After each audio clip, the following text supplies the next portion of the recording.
हे हमारे सर्वशक्तिमान पिता परमेश्वर, हे हमारे उद्धारकर्ता और मृत्यु पर विजय प्राप्त करने वाले, शैतान को निकम्मा कर देने वाले प्रभु यीशु मसीह, और हे शांतिदायक पवित्र आत्मा, आज की आराधना में हम आपका हृदय की गहराइयों से स्वागत करते हैं और आपकी उपस्थिति के लिए हम धन्यवाद देते हैं। भजनकार दाऊद लिखते हैं, प्रभु यीशु मसीह के मृत्यु पर विजयी होने के बारे में एक भविष्यवाणी, हे यहोवा, मैं तुझे सराहूंगा क्योंकि तूने मुझे खींच कर निकाला है और मेरे शत्रुओं को मुझ पर आनंद करने नहीं दिया। हे मेरे परमेश्वर यहोवा, मैंने तेरी दुहाई दी और तूने मुझे चंगा किया है। हे यहोवा, तूने मेरा प्राण अधोलोक में से निकाला है, तूने मुझे जीवित रखा और कब्र में पड़े रहने से बचाया है। इसलिए हे भक्तों, उसका भजन गाओ, प्रभु यीशु मसीह के नाम का भजन गाओ, और जिस पवित्र नाम से उसका स्मरण होता है उसका धन्यवाद करो। तो आइए प्रिय भाइयों और बहनों, आज की रविवारी आराधना का प्रारंभ हम प्रभु यीशु मसीह की स्तुति करें, क्योंकि वो जीवित हैं और सदा के लिए जीवित है। उन्होंने कहा, मैं कल, आज और युगानुयुग जीवित हूँ। आइए उस जीवित प्रभु यीशु मसीह की हम आराधना इस कोरस के साथ करें, जिसके शब्द कहते हैं, वो जीवित है, जीवित है, जीवित है सदा। इसके बाद इसे हम अंग्रेजी में गाएंगे और उसके पश्चात हम गाएंगे rejoice in the Lord always, और फिर हिंदी में प्रभु के सदा आनंदित रहो, क्योंकि हम सभी के लिए आनंदित रहने का क्षण है। क्योंकि जिस परमेश्वर की आराधना और स्तुति हम करते हैं वो मृतक नहीं है परंतु जीवित है।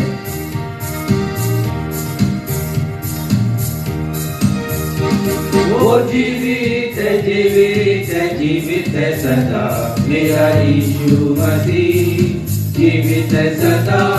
वो जीवित है, जीवित है, जीवित है सदा, मेरा यीशु मसीह जीवित है। गाओ हालेलुया, गाओ हालेलुया, मेरा यीशु मसीह जीवित है सदा। गाओ हालेलुया, गाओ हालेलुया, मेरा यीशु मसीह जीवित है। Alive, alive, alive forevermore. My Jesus is alive, alive forevermore. Alive, alive, alive forevermore. My Jesus is alive. Sing hallelujah, sing hallelujah. My Jesus is alive forevermore. Sing hallelujah, sing hallelujah. My Jesus is alive.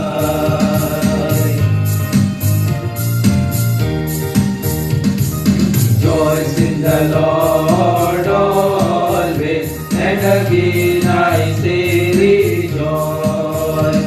Rejoice in the Lord always, and again I say rejoice. Rejoice, rejoice, and again I say rejoice. Rejoice, rejoice, and again I say rejoice. Rejoice in the Lord always, and again I say rejoice. प्रभु में सदा आनंदित रहो,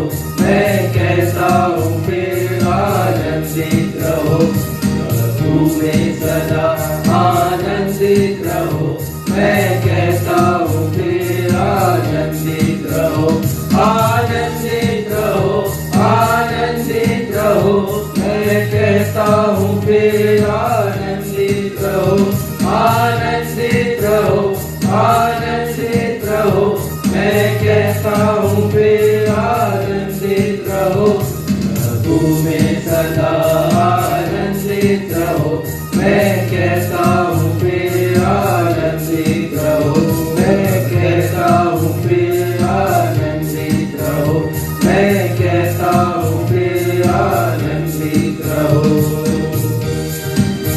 नवजीवन evangelical church की 258 on एवं offline आराधना में मैं आकांक्षा सक्षम मसीह आप सभी प्रभु भक्तों का अपने उद्धारकर्ता और मृत्यु पर विजय पाने वाले प्रभु यीशु के अतुल्य नाम में स्वागत करती हूँ एवं आप सबों को जय यीशु, यीशु सहाय, शालोम, जय मसीह की और प्रेज़ द लॉर्ड कहती हूँ। Praise the Lord.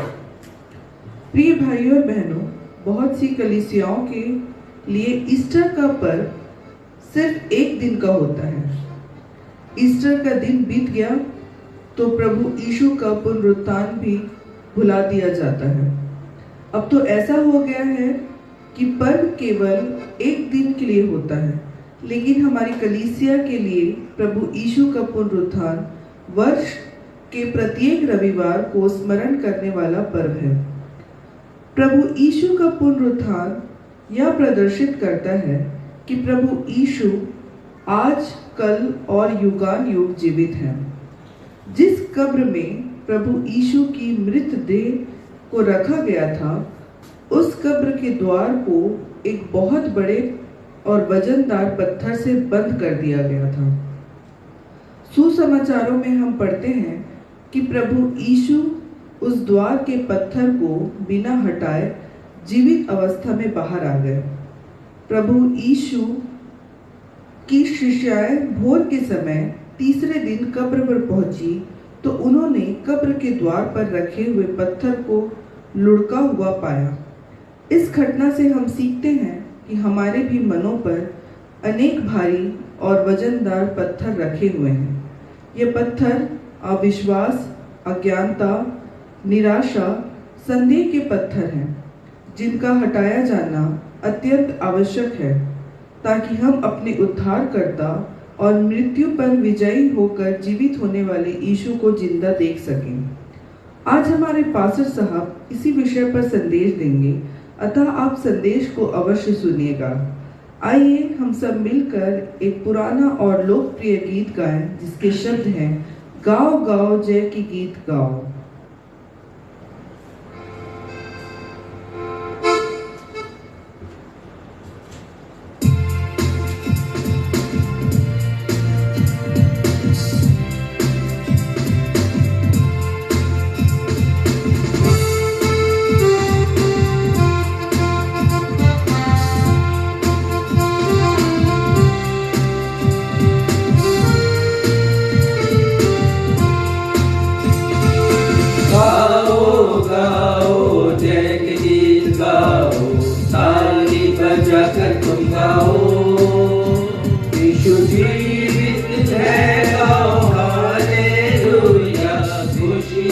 सबको सुनाओ, यीशु जीवित है, गाओ हालेलुया, खुशी से सबको सुनाओ। गाओ गाओ जय के गीत गाओ, ताली बजाकर तुम गाओ, यीशु जीवित है, गाओ हालेलुया, खुशी से सबको सुनाओ। यीशु जीवित है, गाओ हालेलुया, खुशी से सबको सुनाओ।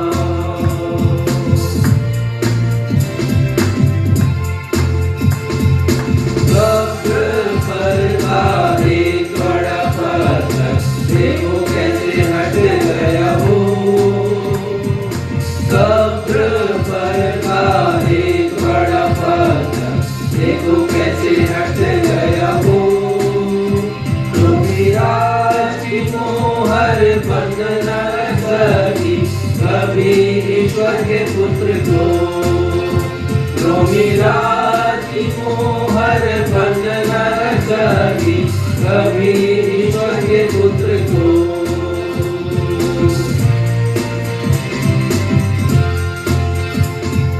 रो मत विलाप करो मत, चेलों से कहो यह बात। रो मत विलाप करो मत, चेलों से कहो यह बात। यीशु वचन अनुसार जीवित हो गया, जाओ सुनाओ समाचार। यीशु वचन अनुसार जीवित हो गया, जाओ सुनाओ समाचार।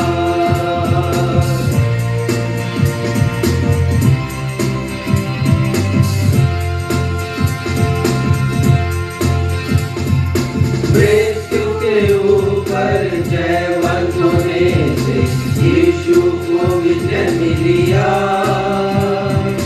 मृत्यु के ऊपर जयवंत होने से यीशु को विजय मिलिया। मौत का सामर्थ खत्म होने पर और घबराया शैतान। मौत का सामर्थ खत्म होने पर बहुत घबराया शैतान।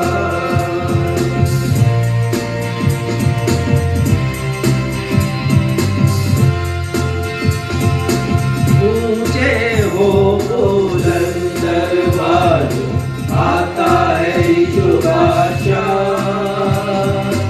ऊंचे हो बुलंद दरवाजों, आता है यीशु बादशाह। नरसिंह सितार और तबला बजाकर गाओ सब हालेलुया। नरसिंह सितार और तबला बजाकर गाओ सब हालेलुया। गाओ गाओ जय गीत गाओ, ताली बजा के तुम गाओ। गाओ गाओ जय गीत गाओ, ताली बजा के तुम गाओ। यीशु जीवित है, गाओ हालेलुया, खुशी से सबको सुनाओ। यीशु जीवित है, गाओ हालेलुया, खुशी से सबको सुनाओ। यीशु जीवित है, गाओ हालेलुया, खुशी से सबको सुनाओ।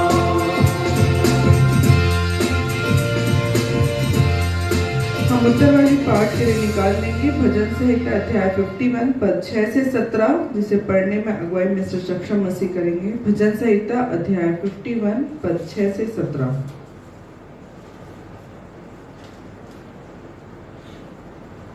आइए हम सब मिलकर धर्मशास्त्र से निकाल लें भजन संहिता अध्याय 51 पद संख्या 6 से 17 तक। जैसा कि हमारा दस्तूर रहा है, इस पैसेज को उत्तरवादी की रीति से हम पढ़ लेंगे। भजन संहिता 51 पद संख्या 6 से 17। देख, तू हृदय की सच्चाई से प्रसन्न होता है और मेरे मन ही में ज्ञान सिखाएगा। जुआ से मुझे शुद्ध कर, तो मैं पवित्र हो जाऊंगा। मुझे धो और मैं हिम से भी अधिक श्वेत बनूंगा। मुझे हर्ष और आनंद की बातें सुना, जिससे जो हड्डियां तूने तोड़ डाली हैं वे मगन हो जाए। अपना मुख मेरे पापों की ओर से फेर ले और मेरे सारे अधर्म के कामों को मिटा डाल। हे परमेश्वर, मेरे अंदर शुद्ध मन उत्पन्न कर और मेरे भीतर स्थिर आत्मा नए सिरे से उत्पन्न कर। मुझे अपने सामने से निकाल न दे और अपने पवित्र आत्मा को मुझसे अलग न कर। अपने किए हुए उद्धार का हर्ष मुझे फिर से दे और उदार आत्मा देकर मुझे संभाल। तब मैं अपराधियों को तेरा मार्ग सिखाऊंगा और पापी तेरी ओर फिरेंगे। हे परमेश्वर, हे मेरे उद्धारकर्ता परमेश्वर, मुझे हत्या के अपराध से छुड़ा ले, तब मैं तेरे धर्म का जय जयकार करने पाऊंगा। हे प्रभु, मेरा मुंह खोल दे, तब मैं तेरा गुणानुवाद कर सकूंगा। क्योंकि तू मेल बलि से प्रसन्न नहीं होता, नहीं तो मैं देता। होम बलि से भी तू प्रसन्न नहीं होता। टूटा मन परमेश्वर के योग्य बलिदान है। हे परमेश्वर, तू टूटे और पिसे हुए मन को तुच्छ नहीं जानता। यह सत्य और जीवित परमेश्वर का सत्य और जीवित वचन है। परमेश्वर पिता, प्रभु यीशु मसीह और पवित्र आत्मा इस वचन के पढ़े जाने, सुने जाने और समझे जाने पर हमें से हर एक को अपनी बहुतायत की आशीषों से परिपूर्ण करें। हम सब कहें आमीन। आमीन।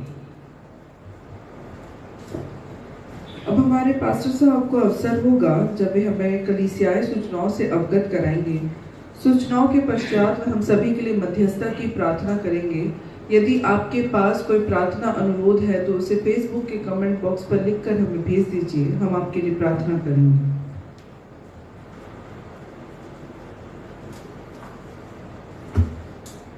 नवजीवन इवेंजलिकल चर्च की 258वीं 250th ऑन एवं ऑफलाइन रविवारी आराधना में मैं पास्टर राजेश मसीह आप समस्त प्रभु भक्तों का जो इस समय कलीसिया भवन में उपस्थित हैं या फेसबुक पर ऑनलाइन उपस्थित हैं या आने वाले समय में यूट्यूब, व्हाट्सएप और मैसेंजर पर भेजे जाने वाले वीडियोस के द्वारा हमारे साथ आज की रविवारी आराधना में शामिल होंगे, मैं आप सभी का स्वागत करता हूं एवं आप सभी को जय यीशु, यीशु सहाय, जय मसीह की और प्रेज द लॉर्ड कहता हूं।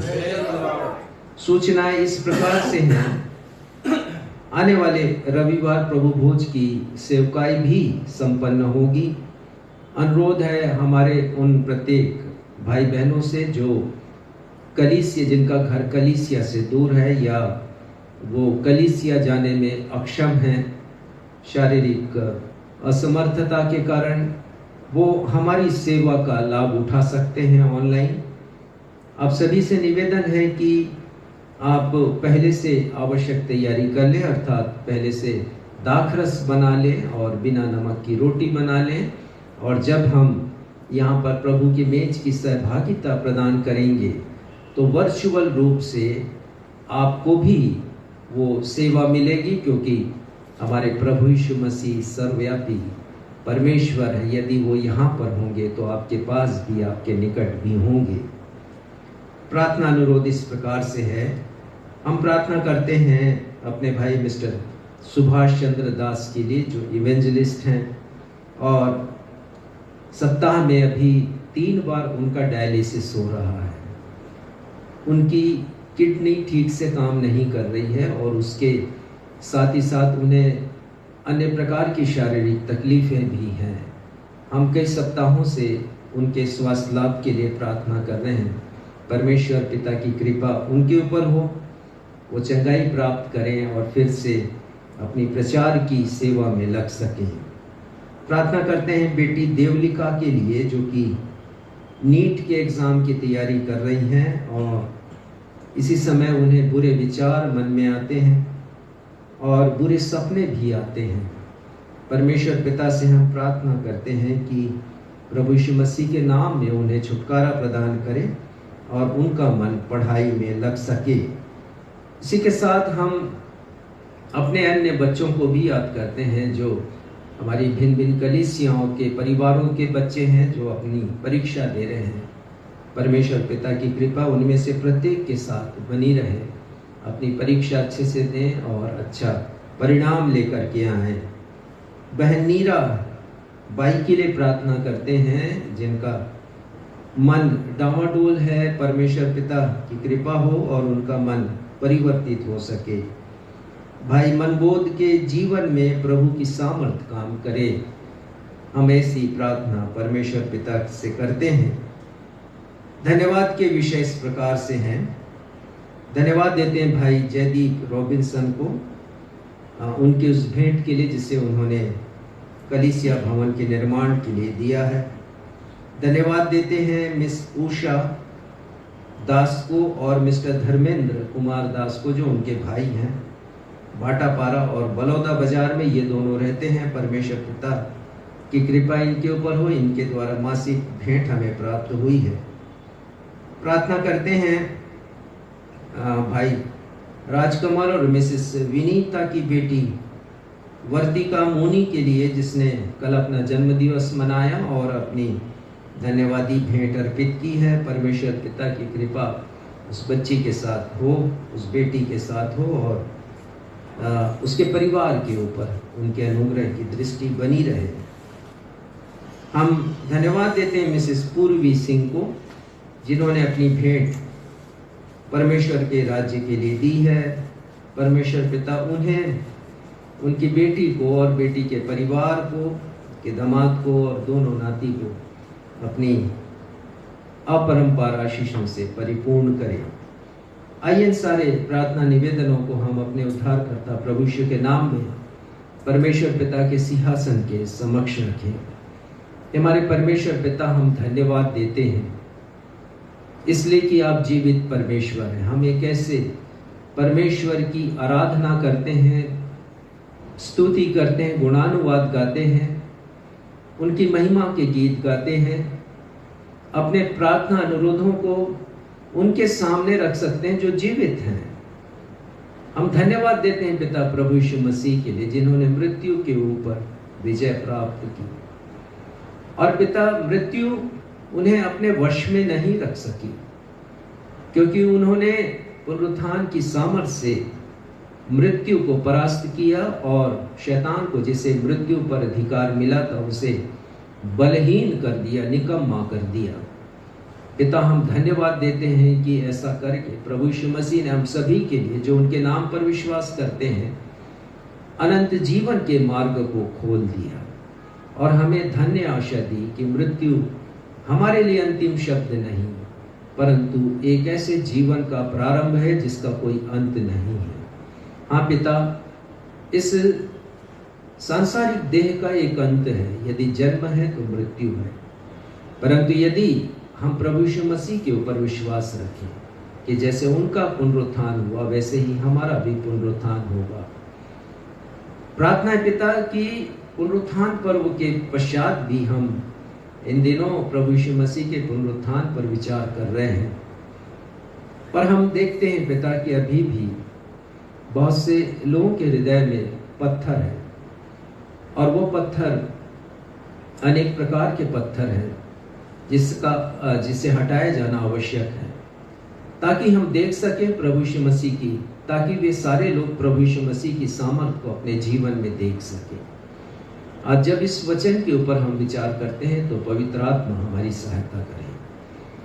सारे निवेदन पिता जिसे अभी हमने पढ़े हैं, प्रार्थना है पिता कि आप अपनी कृपा प्रकट कीजिए और जिन्हें चंगाई की आवश्यकता है उन्हें चंगाई दीजिए, और जैसी जिसकी ज़रूरत है पिता उसे उसकी ज़रूरत को पूरा कीजिए।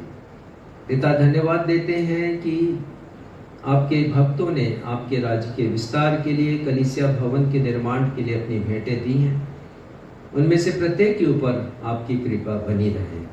धन्यवाद देते हैं पिता, और आज की पूरी आराधना को आपके सामर्थ्य हाथों में सौंपते हैं। विश्वास करते हैं कि आप हमारे मध्य में मौजूद हैं, क्योंकि आप जीवित परमेश्वर हैं, और जीवित परमेश्वर को धन्यवाद देते हुए अपनी इस प्रार्थना को अपने उद्धारकर्ता प्रभु यीशु के नाम से मांगते हैं, जिन्होंने ये प्रार्थना करना हमें सिखाया। हे हमारे पिता, आप जो स्वर्ग में हैं, आपका नाम पवित्र माना जाए, आपका राज्य आए, आपकी इच्छा जैसे स्वर्ग में पूरी होती है वैसे इस पृथ्वी पर भी पूरी हो। हमारे दिन भर की रोटी आज हमें दीजिए, और जैसे हमने अपने अपराधियों को क्षमा किया वैसे ही हमारे अपराधों को क्षमा कीजिए।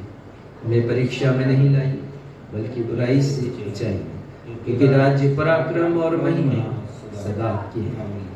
आमीन। एक और सूचना जिसे देना मैं भूल रहा था, लेकिन याद आ गया कि 17 तारीख को अवकाश का दिन है सभी लोगों के लिए, क्योंकि उस दिन एक बड़ा पर्व है, और हमने निर्धारित किया कि 10 बजे से 11 बजे तक हमारी नवजीवन इवेंजलिकल चर्च यानी हमारी जो कलीसिया है वो प्रार्थना करेगी 1 घंटे के लिए 10 से 11 बजे। और प्रमुख विषय होगा हमारे देश में जो अभी एक बहुत बड़ा चुनाव हो रहा है, कि शांतिपूर्वक वो चुनाव हो सके, निष्पक्षता के साथ वो चुनाव हो सके, और योग्य प्रतिनिधि चुने जाएं और संसद में पहुंचे, ताकि हमारे देश का जो कानून बनाने वाली संस्था है, नियम अधिनियम बनाने वाली संस्था है, वो सभी लोगों के हित में नियम और अधिनियम बना सके। तो ध्यान रखिएगा, 17 तारीख को प्रातः 10 से लेकर 11 बजे तक 1 घंटे के लिए नवजीवन इवेंजलिकल चर्च, समस्त चर्चेस, समस्त कलीसियाँ इस आराधना का हिस्सा बनेगी। Thank you.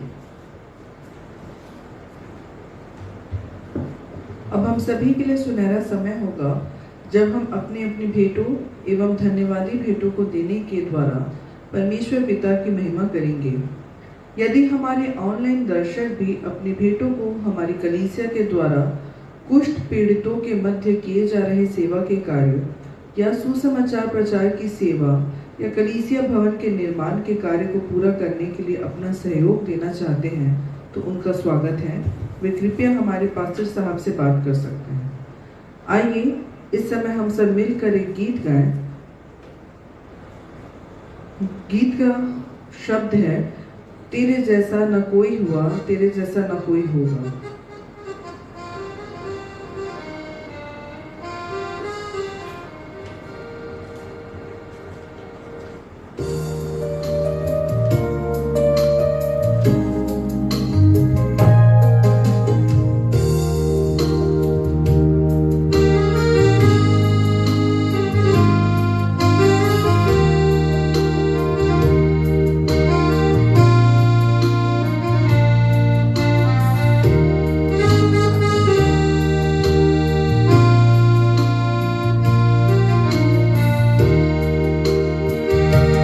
तेरे जैसा न कोई हुआ, तेरे जैसा न कोई होगा, तेरे जैसा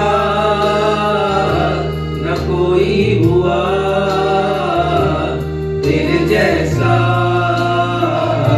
न कोई होगा। यीशु तू है महान, यीशु तू सबसे भला, यीशु तू है महान, यीशु तू सबसे भला।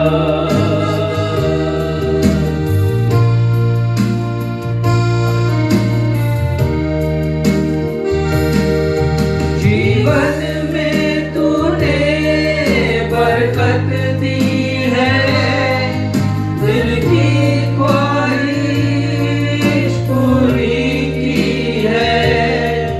जीवन में तूने बरकत दी है, दिल की ख्वाहिश पूरी की है। जो कुछ मांगा तुझसे पूरा किया, जो कुछ मांगा तुझसे पूरा किया। दिल से कहता हूँ शुक्रिया। यीशु तू है महान, यीशु तू सबसे भला। यीशु तू है महान, यीशु तू सबसे भला। यीशु तू सबसे भला। यीशु तू सबसे भला।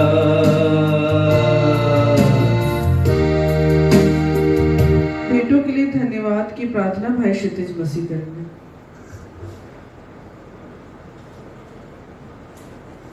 आइए इन भेंटों को परमेश्वर पिता के चरणों में अर्पित करेंगे। हम सभी प्रार्थना में जाएंगे। जीवित अनुग्रहकारी पिता परमेश्वर, आराधना के इस समय आपके चरणों की निकटता में एक बार फिर से आते हैं। हृदय से धन्यवाद देते हैं प्रेमी पिता कि आपने हमें इस योग्य बनाया है कि हम अपनी भेंटों को आपके समक्ष लाने वाले हो सकते हैं प्रेम पिता। हम जानते हैं कि हमारा ये तुच्छ जीवन आपको देने के लिए कुछ भी नहीं है प्रेम पिता, परंतु जो दान आपने हमें दिया है वो हमारे जीवन में सर्वोपरि है, और वो है प्रभु यीशु मसीह का बलिदान। और हम प्रभु यीशु मसीह के बलिदान को सेलिब्रेट कर रहे हैं प्रेम पिता, उनके जीवित होने को हम सेलिब्रेट कर रहे हैं, क्योंकि हमारे पास उनके पुनरुत्थान के द्वारा एक आशा है कि मृत्यु के पश्चात आपने एक जीवन हमारे लिए बनाया हुआ है प्रेम पिता। हम धन्यवाद देते हैं अपने हर एक भाइयों बहनों को जिन्होंने अपने जीवन में आपकी आशीषों को महसूस किया, आपकी आशीषों को पाया है प्रेम पिता, अपने वर्षगांठ के रूप में, नौकरी में तरक्की के रूप में, या अन्य किसी भी रूप में आपकी आशीषों को उन्होंने पाया है और अपना धन्यवादी हृदय आपके समक्ष अर्पित किया है। अपनी धन्यवादी भेंटों को अर्पित करने के द्वारा उन्हें दीजिए वे आपके द्वारा सदैव स्पर्श किए जाए प्रेम पिता, आशीषें उनके जीवन में बने रहने पाए और इसी प्रकार वे धन्यवादी हृदय प्रकट करने वाले हो सके। हम धन्यवाद देते हैं उन भाइयों बहनों के प्रेम पिता जिन्होंने कमियों घटियों में से भी आपको स्मरण किया है और अपनी भेंटों को अर्पित किया। हम जानते प्रेम पिता कि आपके लिए हर एक के जीवन में कोई ना कोई योजना काम करती प्रेम पिता। उन्हें दीजिए उनके रुके हुए द्वार, बंद द्वार खुलने वाले हो सके, रुके हुए कार्य उनके प्रारंभ होने वाले हो सके, ताकि वे भी आपके द्वारा आशीषित और फलवंत होने पाए। शेष आराधना को आपके हाथों में सौंपते हैं प्रेम पिता, इन भेंटों को आपके हाथों में सौंपते हैं। उन्हें दीजिए इन्हें आपका स्पर्श मिले, ताकि ये कलीसिया द्वारा किए जा रहे सुसमाचार प्रचार के कार्य, कलीसिया भवन के निर्माण एवं कुष्ठ पीड़ितों की सेवा में उपयोग में लाई जाने वाली हो सके। इस विनती को अपने उद्धारकर्ता प्रभु यीशु के मधुर मीठे नाम से मांग लेते हैं, आमीन। आमीन।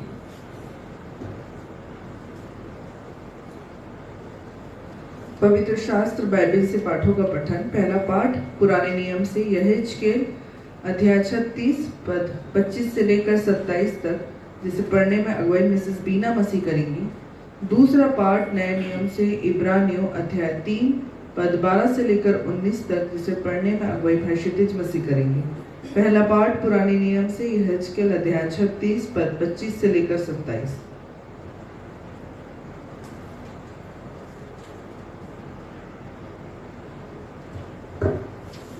आप सबों को जय मसीह की जय मसीह। हम प्रथम पाठ पुराने नियम से पढ़ लेंगे यहेजकेल 36 पद 25 से 27 तक। परमेश्वर के वचन में इस प्रकार लिखा है, मैं तुम पर शुद्ध जल छिड़कूंगा और तुम शुद्ध हो जाओगे, और मैं तुमको तुम्हारी सारी अशुद्धता और मूर्तों से शुद्ध करूंगा। मैं तुमको नया मन दूंगा और तुम्हारे भीतर नई आत्मा उत्पन्न करूंगा, और तुम्हारी देह में से पत्थर का हृदय निकालकर तुमको मांस का हृदय दूंगा। मैं अपना आत्मा तुम्हारे भीतर देकर ऐसा करूंगा कि तुम मेरी विधियों पर चलोगे और मेरे नियमों को मानकर उसके अनुसार करोगे। परमेश्वर अपने सत्य एवं जीवित वचन पर हम सबों को आशीष प्रदान करें। हम सब कहें आमीन। आमीन।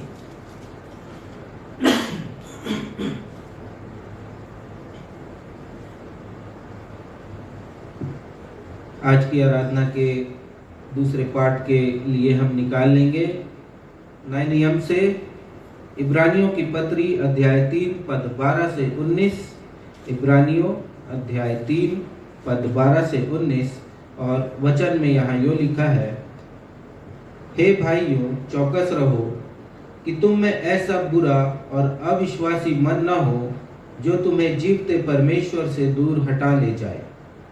वरन जिस दिन तक आज का दिन कहा जाता है, हर दिन एक दूसरे को समझाते रहो, ऐसा ना हो कि तुम में से कोई जन पाप के छल में आकर कठोर हो जाए, क्योंकि हम मसीह के भागीदार हुए हैं।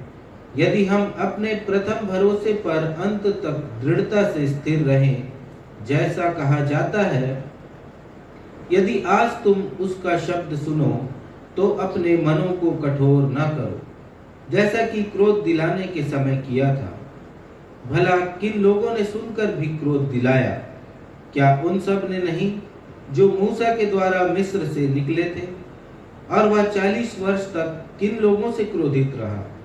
क्या उन्हीं से नहीं जिन्होंने पाप किया और उनके शव जंगल में पड़े रहे? और उसने किन से शपथ खाई कि तुम मेरे विश्राम में प्रवेश करने ना पाओगे? क्या केवल उनसे नहीं जिन्होंने आज्ञा ना मानी? अतः हम देखते हैं कि वे अविश्वास के कारण प्रवेश न कर सके। यह जीवित परमेश्वर का जीवित वचन है। परमेश्वर पिता इसके पढ़े सुने और समझे जाने में हम में से हर एक की अगुवाई करे। हम सब कहें आमीन। सुसमाचार पाठ के लिए हम निकालेंगे मत्ती रचित सुसमाचार अध्याय 28 पद 1 से लेकर 9 तक, जिसे पढ़ने में अगुवाई रेवरेंड राजेश मसीह करेंगे। मत्ती रचित सुसमाचार अध्याय 28 पद 1 से लेकर 9।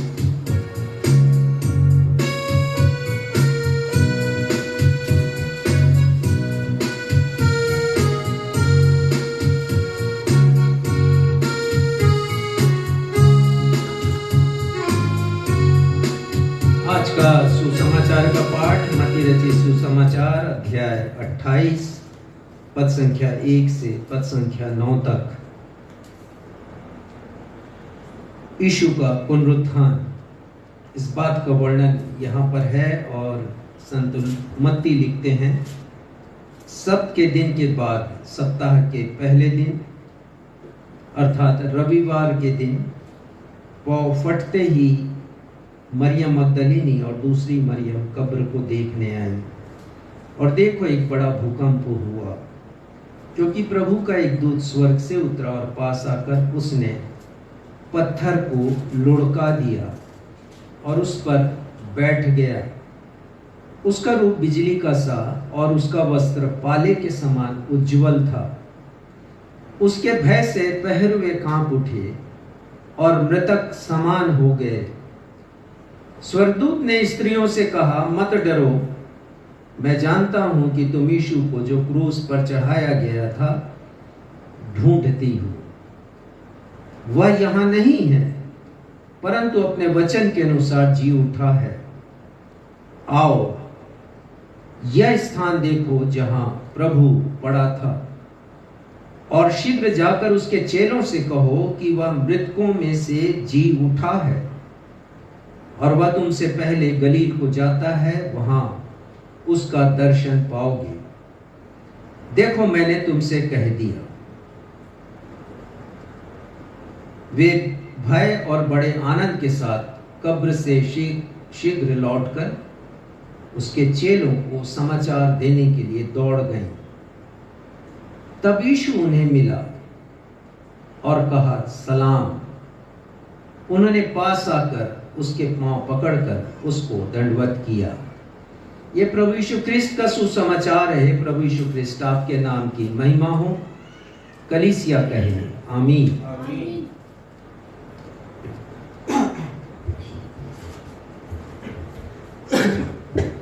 अब हम सभी के लिए सुनहरा समय होगा जब हम परमेश्वर पिता के जीवित वचनों से उनके अभिषिक्त दास रेवरेंड राजेश मसीह के द्वारा एक अर्थपूर्ण, प्रेरणादायक एवं सारगर्भित संदेश सुनेंगे। आज के संदेश का विषय है, प्रभु यीशु के कब्र के द्वार का पत्थर तो हट गया, हमारे मनों पर पड़ा पत्थर कब हटेगा? The stone of the tomb of Jesus has been removed. When will the stone of our heart be removed? लेकिन इसके पहले कि हम आज का संदेश सुने, आइए हम सब आज के संदेश से ताल्लुक रखता हुए गीत गाएं। गीत के शब्द है, मोहब्बत खुदा को की दिखाने के लिए सलीब पर चढ़ गया यीशु।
यीशु जाऊं मैं बदकार, पाऊं शिफा मैं लाचार, यीशु ने दी सलीब पर अपनी जान।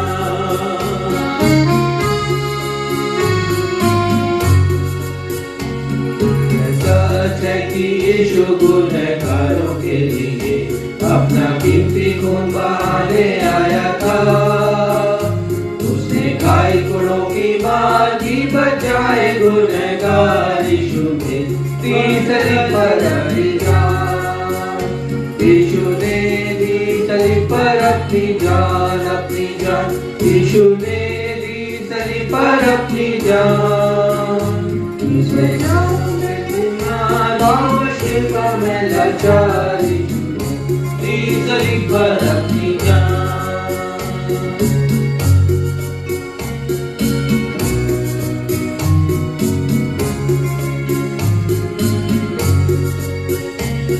उस पर से उतार कर उसे दफन कर दिया और कब्र पर बैठा दिया पहरा। यीशु पत्थर बन गया क्योंकि मौत की हुई हार, यीशु पे अब जलाल में आएगा। यीशु पे अब जलाल में आएगा, आएगा। यीशु पे अब जलाल में आएगा। देखो यीशु का प्यार और हो जाओ तुम तैयार, यीशु पे अब जलाल में आएगा। यीशु पे अब जलाल में आएगा, यीशु पे अब जलाल में आएगा।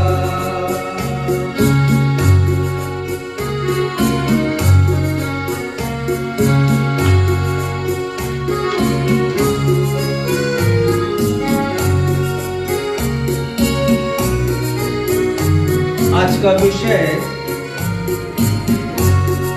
प्रभु यीशु के कब्र के द्वार पर रखा पत्थर हट गया, परंतु हमारे मनों पर रखा पत्थर कब हटेगा। एक बहुत ही व्यावहारिक विषय आज मैंने लिया है, जो हमारे जीवन की सच्चाई को प्रकट करता है। प्रभु यीशु मसीह के कब्र के द्वार का पत्थर, कब्र के द्वार पर जो पत्थर रखा गया था वो विशाल पत्थर था, वो बहुत वजनदार पत्थर था। लेकिन ये अद्भुत बात है कि चारों सुसमाचार लेखकों ने इस बात का वर्णन किया है कि जब प्रभु यीशु मसीह की शिष्याएं वहां पर गई हैं या शिष्य पहुंचे हैं यीशु की कब्र पर, तो उन्होंने उस पत्थर को लुढ़का हुआ पाया है। It was rolled away. उस पत्थर को उसके स्थान से उन्होंने हटा हुआ पाया है। और हम सीखते हैं इस बात से कि हमारे मनों पर भी एक नहीं अनेक पत्थरों का कब्जा है। और जैसे वो पत्थर हटा है प्रभु यीशु मसीह के कब्र पर का पत्थर, और जब वो हटा है तो हम प्रभु यीशु मसीह के पुनरुत्थान की सच्चाई को देखते हैं कि यीशु जीवित है। यदि वो पत्थर नहीं हटता तो प्रमाणित नहीं होता कि यीशु जीवित हैं, और जिस स्थान पर उनके शव को रखा गया था वो वहां पर नहीं है। उनका वस्त्र है, उनका गमछा, वो कहते हैं सिर पर जो साफा बांधा गया था वो है। The stone of the tomb of Jesus. Tomb की जगह एक और शब्द अंग्रेजी में आया, हिंदी में तो केवल कब्र है। और कब्र के विषय में जब मन में विचार आता है तो जो भूमि पर हम गड्ढा खोद करके कब्र को, शव को दफन करते हैं, तो वही विचार आता है। लेकिन ये टॉम्ब है या सिपल्चर है, विशेष रीति से बनाई गई कब्र है।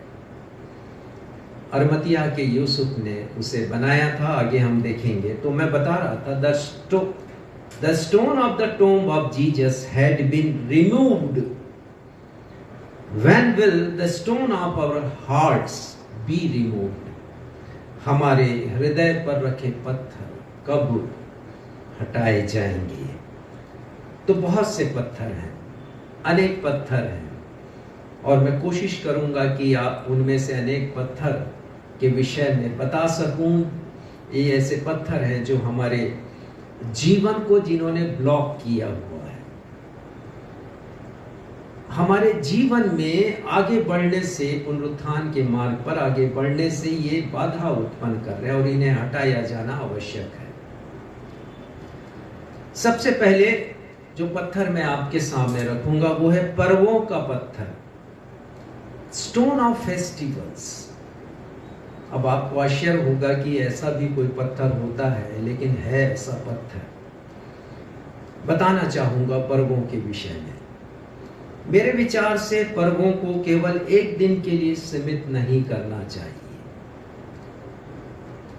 मसीही पर्वों की एक आत्मा है, एक स्पिरिट है, एक पाठ है जिसे हम सीखते हैं, जिसके विषय में हम पढ़ते हैं परमेश्वर के वचन में। वो पर्व चाहे पुराने नियम के हों जिसे परमेश्वर पिता ने स्थापित किया, या फिर नए नियम के पर्व हों, हर एक पर्व की अपनी एक आत्मा है। एक दिन का पर्व मनाकर, विशेषकर नए नियम के पश्चात जो पर्व हैं, एक दिन का पर्व मनाकर हम उस पर्व की आत्मा को किल ना करें, मारे नहीं। पर्वों को साल भर सेलिब्रेट करना चाहिए, जैसे आज हम कर रहे हैं। जो बहुत सी कलीसियाओं के लिए पुनरुत्थान का पर्व केवल उस दिन समाप्त हो गया जिस दिन वो पर्व आया, अर्थात 31 मार्च को इस वर्ष आया।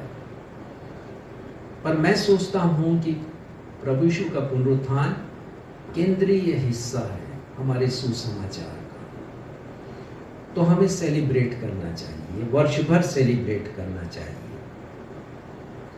और अधिकांश कलीसियाओं में जो पर्व आजकल मनाए जा रहे हैं, तो सांसारिक रीति से जैसे विशेष दिन मनाए जाते हैं, वैसे ही हमारे पर्वों का हाल हो गया है।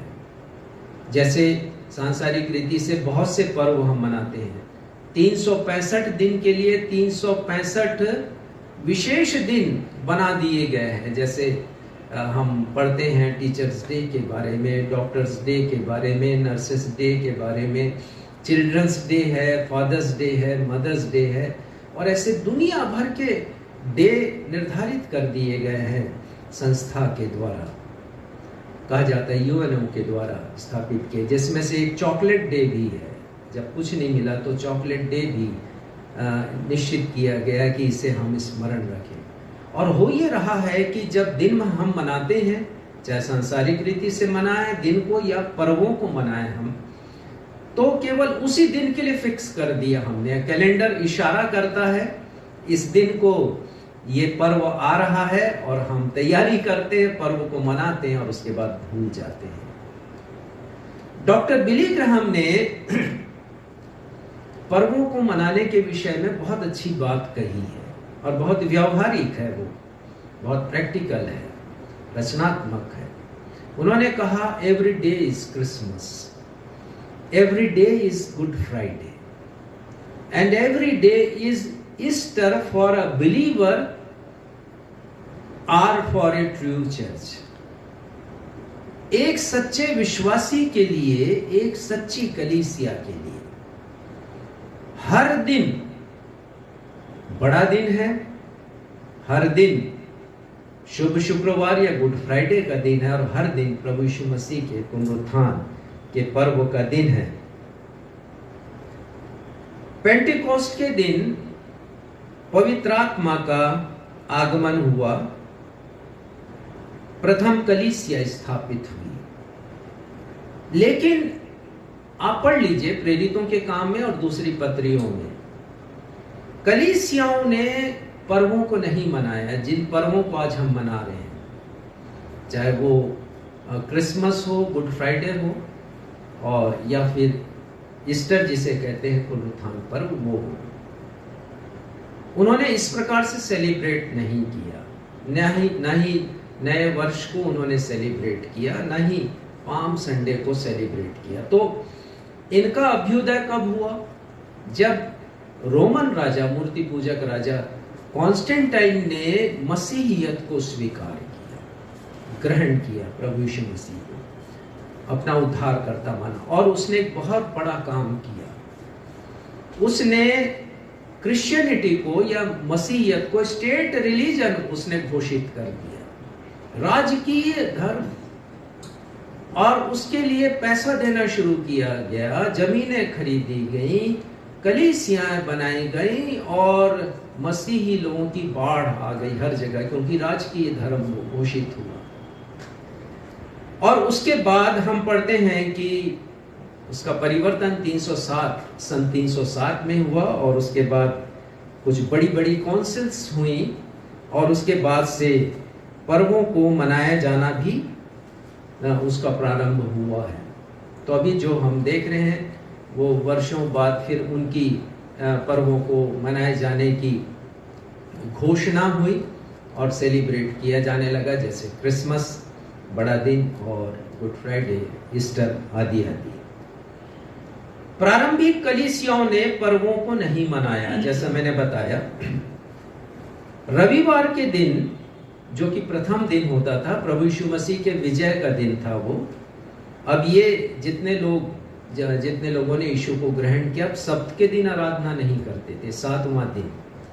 परंतु आज के दिन, जो कि विजय का दिन है, प्रभु यीशु मसीह के पुनरुत्थान का दिन है, मृत्यु पर विजय का दिन है, आज से ही आराधना, रविवारी आराधना आज के दिन से ही, मतलब रविवार से प्रारंभ उन्होंने किया। तो केवल रविवारी आराधना उनके मध्य में होती थी, और अन्य दिनों में रात्रिकालीन सभा होती, जिसका उल्लेख संत पौलुस ने किया प्रेरितों के काम में, और अन्य स्थानों पर रात्रि के समय वो सभाएं लेते थे, जहां जाते थे वहां चर्चा वो करते थे, और कभी अवसर मिलता था तो दिन में भी वो सभा लिया करते थे।